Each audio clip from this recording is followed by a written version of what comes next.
주님께서 여러분과 함께 또한 사제의 영과 함께 요한이 전한 거룩한 복음입니다. 주님 영광 받으소서. 그때 예수님께서 제자들에게 말씀하셨다. 너희 마음이 산란해지는 일이 없도록 하여라. 하느님을 믿고 또 나를 믿어라. 내 아버지의 집에는 거처할 곳이 많다. 그렇지 않으면 내가 너희를 위하여 자리를 마련하러 간다고 말하였겠느냐. 내가 가서 너희를 위하여 자리를 마련하면 다시 와서 너희를 데려다가 내가 있는 곳에 너희도 같이 있게 하겠다. 너희는 내가 어디로 가는지 그 길을 알고 있다. 그러자 토마스가 예수님께 말하였다. 주님, 저희는 주님께서 어디로 가시는지 알지도 못하는데 어떻게 그 길을 알 수 있겠습니까? 예수님께서 그에게 말씀하셨다. 나는 길이요 진리요 생명이다.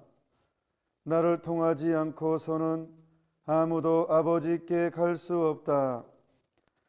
너희가 나를 알게 되었으니 내 아버지도 알게 될 것이다. 이제부터 너희는 그분을 아는 것이고 또 그분을 이미 뵌 것이다. 빌립보가 예수님께 주님, 저희가 아버지를 뵙게 해 주십시오. 저희에게는 그것으로 충분하겠습니다. 하자 예수님께서 그에게 말씀하셨다. 빌립보야, 내가 이토록 오랫동안 너희와 함께 지냈는데도 너는 나를 모른다는 말이냐? 나를 본 사람은 곧 아버지를 뵌 것이다. 그런데 너는 어찌하여 저희가 아버지를 뵙게 해 주십시오 하느냐? 내가 아버지 안에 있고 아버지께서 내 안에 계시다는 것을 너는 믿지 않느냐? 내가 너희에게 하는 말은 나 스스로 하는 말이 아니다. 내 안에 머무르시는 아버지께서 당신의 일을 하시는 것이다. 내가 아버지 안에 있고 아버지께서 내 안에 계시다고 한 말을 믿어라. 믿지 못하겠거든 이 일들을 보아서라도 믿어라. 내가 진실로 진실로 너희에게 말한다. 나를 믿는 사람은 내가 하는 일을 할 뿐만 아니라 그보다 더 큰 일도 하게 될 것이다. 내가 아버지께 가기 때문이다. 주님의 말씀입니다. 그리스도님 찬미합니다.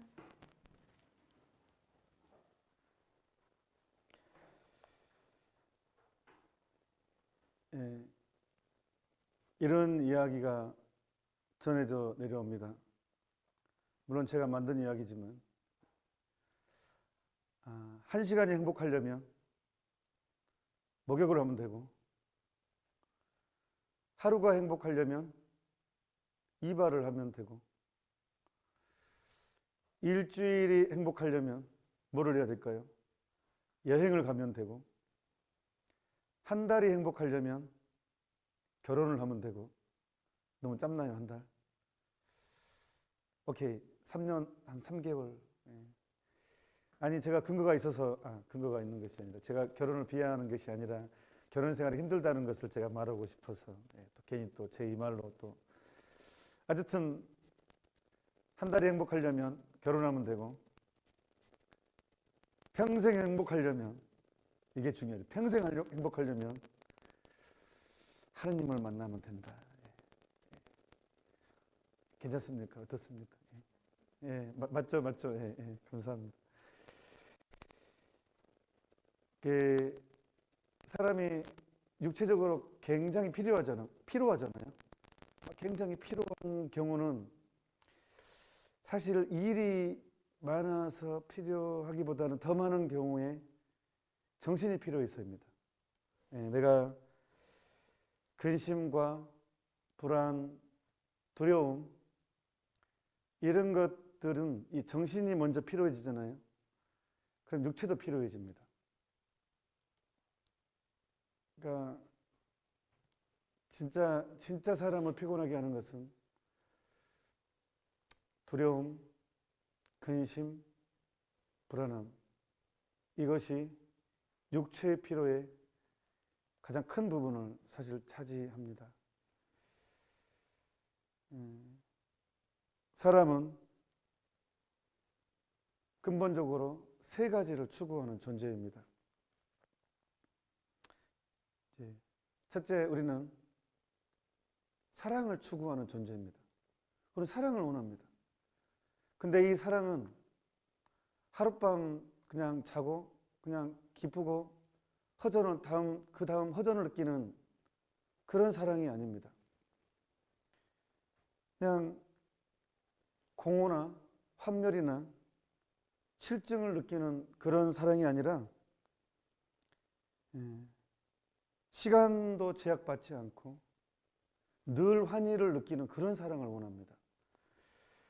둘째, 인간은 생명을 원합니다. 잠깐 살다가 만 그런 생명이 아니라 이별을 하고 다시 만나는 그런 생명이 아니라 병에 시달리거나 늙고 외로움에 떨고 죽음의 공포를 느끼는 그런 사랑이 아니라 영구히 지속되는 생명, 늘 생생하고 건강한 그런 생명을 원합니다. 세 번째, 사람은 또한 진리를 원합니다. 어릴 때부터 우리는 묻는 존재였어요. 엄마 이게 뭐야? 아빠 이게 뭐야? 끊임없이 묻는 존재였어요. 본능적으로 진리를 추구하는 존재였습니다. 그런 존재였는데 살다 보니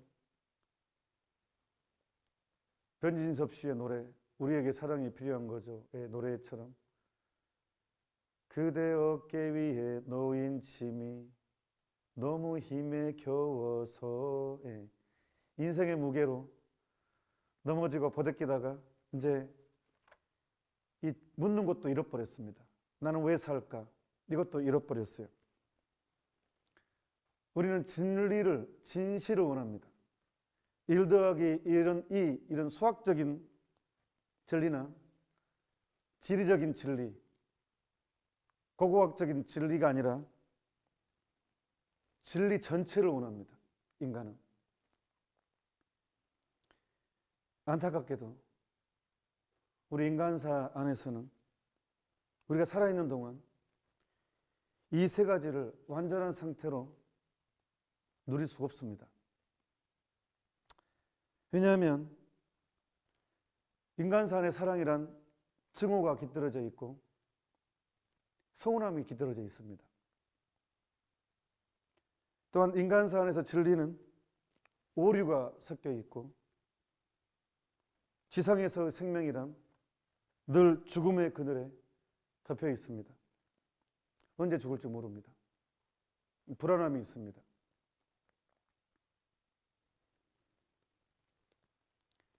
그럼에도 불구하고 인간은 완벽한 사랑, 완벽한 진리, 완벽한 생명을 원합니다. 즉 완벽한 행복을 원합니다. 증오가 깃들이지 않은 순수한 사랑, 오류가 섞이지 않은 순수한 진리, 죽음에 섞이지 않는 생명을 우리는 원합니다. 이 순수한 사랑, 순수한 진리, 순수한 생명은 이제 제가 선언하겠습니다. 오늘 복음에 맞춰서 하느님 안에 계십니다. 우리가 추구하는 그 순수한 사랑과 순수한 진리와 순수한 생명은 인간한테 발견되는 것이 아니라 오로지 하느님 안에서 발견되는 것입니다. 근데 하느님은 눈에 안 보이잖아요. 그래서 눈에 보이는 하느님, 예수님이 오셨습니다. 2000년 전에. 그리고 그 예수님을 그리스도라고 고백하고 구세주라고 고백하는 우리가 있습니다.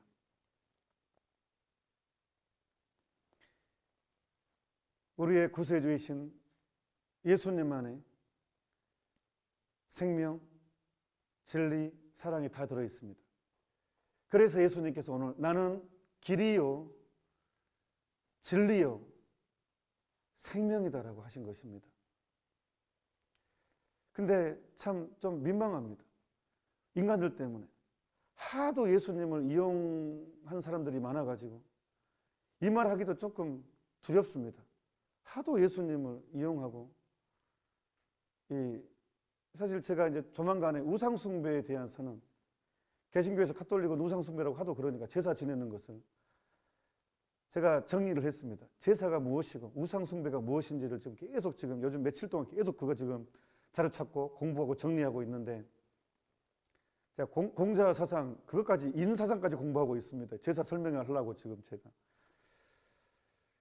근데 진짜 우상숭배가 요즘 뭡니까?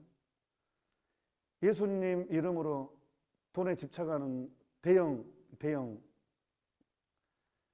예수님 이름으로 돈 숭배하는 것, 그게 돈이 진짜 우상숭배 아닙니까? 그러니까 우리가 왜 지금 예수님을 자신 있게 전파를 못하게 돼버렸느냐? 예수님의 이름으로 예수님을 그냥 모욕한 사람들 때문에. 이게 무슨 뜻이냐 그러면 예수님 믿으세요 해놓고 결국은 속에는 돈이 추구하고 있고 정치 세력화가 되어 있고 예수님이 없어. 예수님 믿으세요 하는데 예수님이 없어요.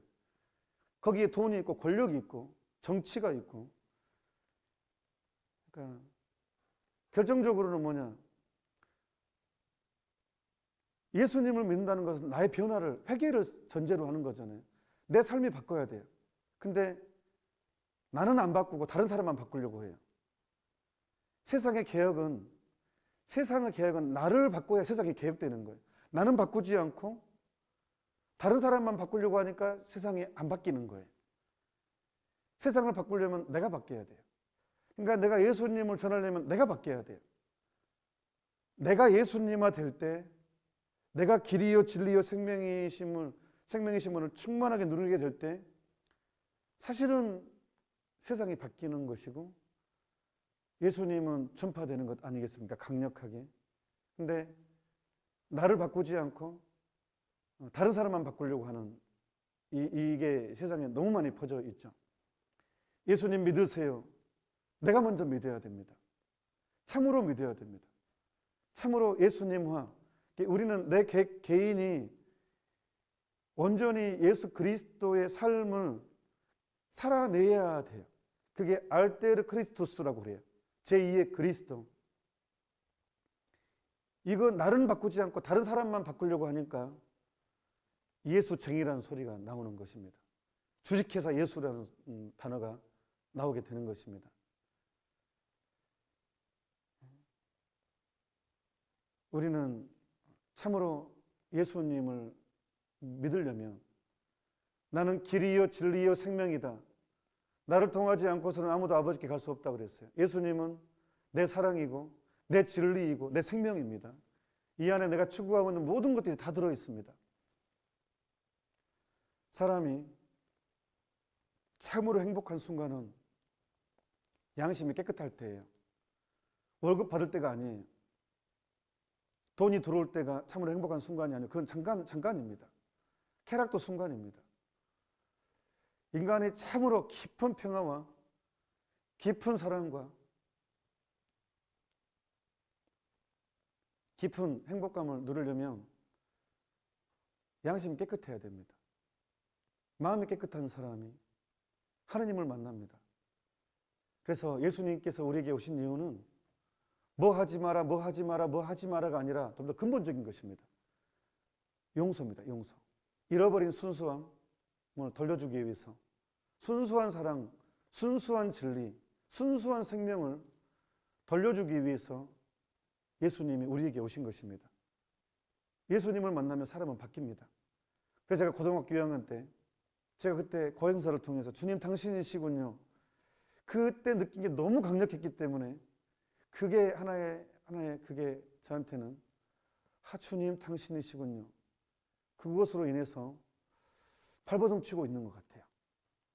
그래도 그게 이 발버둥 치는 게 살아있는 것 아니겠습니까? 물고기가 물살을 거슬러서 올라갈 때 물고기는 살아있는 것이고 물살의 흐름에 그대로 따라가는 것은 죽어있는 물고기잖아요. 그래서 이 세상 유행에 거슬러 살 수 있는 그런 힘이 이 안에서 나오는 것 아니겠습니까? 요즘 뉴스를 보면 계속 깜짝깜짝 놀랍니다. 그 클럽에 저는 1,500명인데 며칠 사이에 7,000명 클럽에 다녀갔대요. 7,000명. 와우. 그 새벽 그 시간까지. 그리고 다음날 일을 어떻게 하는지 모르겠어요. 평일에. 그 주말이 아니고 평일에도. 그렇다고 해서 행복하겠습니까? 아닙니다. 밤새 춤추고 밤새 환락에 빠져도요. 다음날 더 피곤합니다. 더 괴롭습니다. 영혼의 평화 없습니다. 왜? 양심이 괴로우면 평화는 없거든요. 인간의 쾌락은 인간에게 자유를 주지는 못합니다. 깨끗한 양심이 진짜로 인간을 평화롭게 하고 행복하게 하고 그렇습니다. 정신의 피로는 육체의 피로를 같이 동반합니다.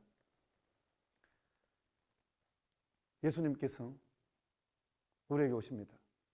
나는 길이요 진리요 생명이라고 선언하십니다. 이 안에는 가장 확고하게 우리가 잃어버린 깨끗한 양심, 우리가 잃어버린 순박과 순결함을 다시 돌려주는 것이 포함되어 있습니다. 이 고백을 하기까지 인간은 이것과 완전히 만나기, 이 믿음 안에 젖어들기까지 인간은 늘 불안하고 늘 절망하고 그렇게 될 것입니다. 예수 그리스도를 만나는 사람, 이 사람만이 인생을 완벽하게 누리는 사람이고 인생을 완벽하게 성공적으로 살아가는 것입니다. 더도 덜도 아닙니다. 이것뿐입니다. 잠시 묵상합시다.